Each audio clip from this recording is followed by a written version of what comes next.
کنتم خیر امۃ اخرجت للناس تأمرون بالمعروف وتنہون عن المنکر وتؤمنون باللہ۔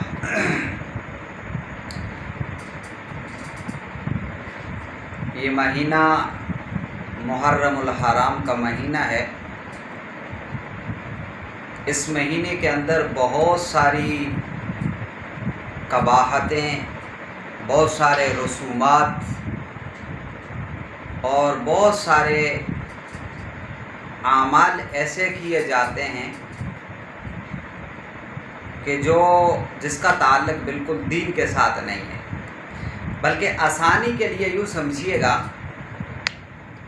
کہ اس پورے مہینے کے اندر ایک کام جو ہے وہ حدیث سے ثابت ہے، سنت سے ثابت ہے، جناب رسول اللہ صلی اللہ علیہ وسلم کے قول سے ثابت ہے۔ باقی جتنے کام بھی ہیں وہ اپنی مرضی کے اور اپنی خواہشات کے ہیں، ان کے ساتھ کوئی دین کا تعلق نہیں ہے۔ اب پورا مہینہ گزارنا بڑا آسان ہو گیا کہ ایک عمل ایسا ہے کہ جس کا تعلق سنت کے ساتھ ہے بڑا کڑوا سا، اور اس کے علاوہ جتنے کام ہیں ان کا تعلق سنت سے نہیں ہے، ان کا تعلق رسومات سے ہے، بدعات سے ہے، لیکن ہیں وہ میٹھے۔ وہ جو سنت ہے، جو ثابت ہے سنت سے، وہ ہے عاشورہ کا روزہ۔ پیغمبر دو عالم صلی اللہ علیہ وسلم نے ارشاد فرمایا کہ جو آدمی عاشورہ کا روزہ رکھتا ہے، گزشتہ 1 سال کے گناہ اللہ جل جلالہ معاف فرما دیتے ہیں۔ محدثین نے لکھا ہے صغائر مراد ہے، کبائر نہیں، کبائر کے لیے توبہ ضروری ہے۔ کسی نے عرض کیا یا رسول اللہ، عاشورہ کا روزہ تو یہودی بھی رکھتے ہیں، تو نبی علیہ السلام نے ارشاد فرمایا کہ میں اگر آئندہ سال زندہ رہا تو اس کے ساتھ ایک اور روزہ میں لاؤں گا۔ اب ہمیں چاہیے کہ 9 محرم کا یا 11 محرم کا روزہ ساتھ ملا کے 2 رکھ لیں۔ اب ذرا تھوڑا سا غور و فکر کریں کہ پیغمبر دو عالم صلی اللہ علیہ وسلم نے غیروں کے ساتھ عبادت میں بھی مشابہت کو پسند نہیں کیا۔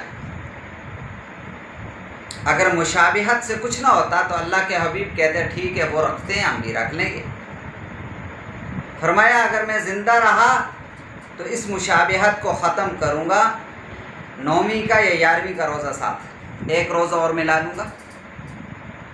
تو اللہ کے حبیب نے تو یہاں تک کہ عبادت میں بھی مشابہت کو پسند نہیں فرمایا، اچھے جائے کہ غیر عبادت میں مشابہت ہو۔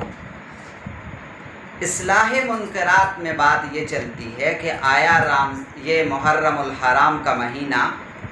منحوس ہے یا معظم اور فضیلت والا ہے؟ تو اہل باطل کے ہاں یہ منحوس ہے، کیونکہ ان کے ہاں حضرت حسین رضی اللہ عنہ کی شہادت اس مہینے میں ہوئی، اور شہادت ان کے ہاں بری چیز ہے، اس لیے یہ مہینے میں نہ وہ اچھی تقریب کرتے ہیں، نہ خوشی، نہ نکاح، نہ شادی۔ اور اہل حق کے ہاں یہ مہینہ معظم ہے، محترم ہے، مقدس ہے، بلکہ محرم کا معنی ہی محترم کا ہوتا ہے۔ دوسرا، کچھ لوگوں کا پھر خیال یہ ہے کہ اس مہینے کو فضیلت ملی حضرت حسین رضی اللہ عنہ کی شہادت کی وجہ سے، حالانکہ ایسی بات نہیں ہے، بلکہ حضرت حسین رضی اللہ تعالی عنہ کی شہادت کو فضیلت ملی اس مہینے کی وجہ سے، اس مہینے میں شہادت ہوئی۔ یہ مہینہ تو اسلام سے پہلے بھی محترم تھا کہ حضرت موسیٰ علیہ السلام کے ساتھ بنی اسرائیل کو نجات فرعون سے اسی دن میں ہوئی، اور شکرانے کے طور پہ انہوں نے عاشورہ کا روزہ رکھا۔ بہرحال یہ ایک عمل ہے جو سنت ہے، جس کو 5% لوگ بھی ادا نہیں کرتے۔ اور جس کا تعلق عبادت کے ساتھ نہیں ہے وہ ہر دوسرا آدمی وہ کام کر رہا ہوتا ہے جو بدعت ہے، گناہ کا کام ہے، رسومات کا کام ہے۔ پھر ایک حدیث آتی ہے کہ نبی علیہ السلام نے فرمایا کہ جو عاشورہ کے دن اپنے اہل و عیال پہ رزق کی وسعت کرے گا، اللہ تعالیٰ 1 سال اس کے لیے رزق کی وسعت کرے گا۔ مشہور محدثین کے ہاں یہ حدیث غیر ثابت ہے، لیکن اگر بالفرض محال اس کو ثابت بھی مان لیا جائے تو بھی یہ کام نہیں کرنا چاہیے، اس لیے کہ جو یہ کام کرے گا وہ ثواب کی نیت سے کرے گا۔ حدیث میں ثواب کا ذکر نہیں ہے، وہاں تو وسعت رزق کا ذکر ہے، اور یہ جب کرے گا تو ثواب کی نیت سے کرے گا۔ تو جب ثواب کی نیت سے کرے گا تو یہ بدعت بنے گی، کل بدعت ضلالہ۔ اور اگر کوئی آدمی یہ کہہ دے کہ ٹھیک ہے جی میں تو ثواب کی نیت سے نہیں کرتا، وسعت رزق کی نیت سے کرتا ہوں، تو بھی ٹھیک نہیں ہے، اس لیے کہ غیروں کے ساتھ مشابہت ہو جائے گی۔ نبی علیہ السلام نے فرمایا من تشبہ بقوم فہو منہم، جو جس قوم کے ساتھ مشابہت اختیار کرتا ہے اس کا حشر اسی کے ساتھ ہوگا۔ من کثر سواد قوم فہو منہم، جو کسی قوم کی کثرت کو بڑھاتا ہے اس کا حشر انہی میں سے ہوگا۔ اس لیے باقی جتنے بھی رسومات ہیں، خیر حضرت حسین رضی اللہ تعالی عنہ کی شہادت، اس میں کوئی شک نہیں ہے کہ بہت بڑا مظلومیت کا واقعہ ہے،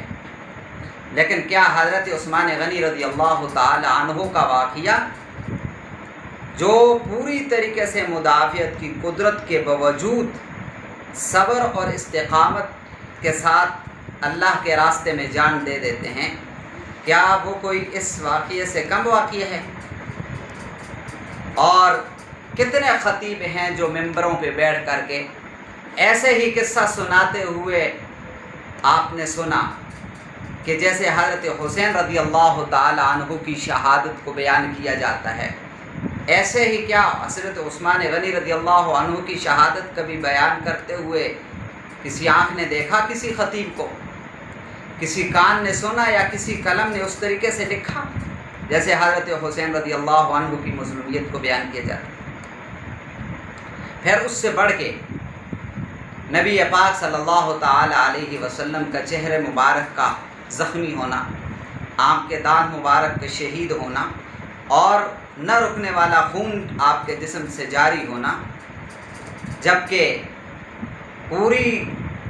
اولیاء اور صحابہ اور سارے نیک لوگوں کے خون مل جائیں تو پیغمبر دو عالم صلی اللہ علیہ وسلم کے خون کے ایک قطرے کے برابر نہیں۔ کیا یہ تھوڑی سی مظلومیت کبھی ایسے بیان کرتے ہوئے کسی کو سنا؟ تو یہ ساری چیزیں غور و فکر کی ہیں کہ یہ ہمارے اندر یہ چیز کس نے ڈالی، یہ کس راستے سے آئی ہے۔ یہی تو وجہ ہے کہ اصل واقعہ جب حضرت حسین رضی اللہ تعالی عنہ کی شہادت کا ہے، وہ واقعہ کی اصل حقیقت سے بہت سارے لوگ ناواقف، اس لیے کچھ لوگ تو ان رسومات کے اوپر ڈٹے ہوئے ہیں، حسد کی وجہ سے، ضد کی وجہ سے، وہ تو انہوں نے تو نہیں چھوڑنا، یہ تو کام ہی ایسا ہے کہ جب حسد کی وجہ سے ایک عمل ہو رہا ہو، ضد کی وجہ سے ہو تو اس نے کہاں چھوڑنا ہے۔ لیکن بہت سے وہ لوگ بیچارے جو یہ کام کرتے ہیں لا علمی کی وجہ سے، انہیں تھوڑا ہوش کے ناخن لینے چاہیے، سمجھنا چاہیے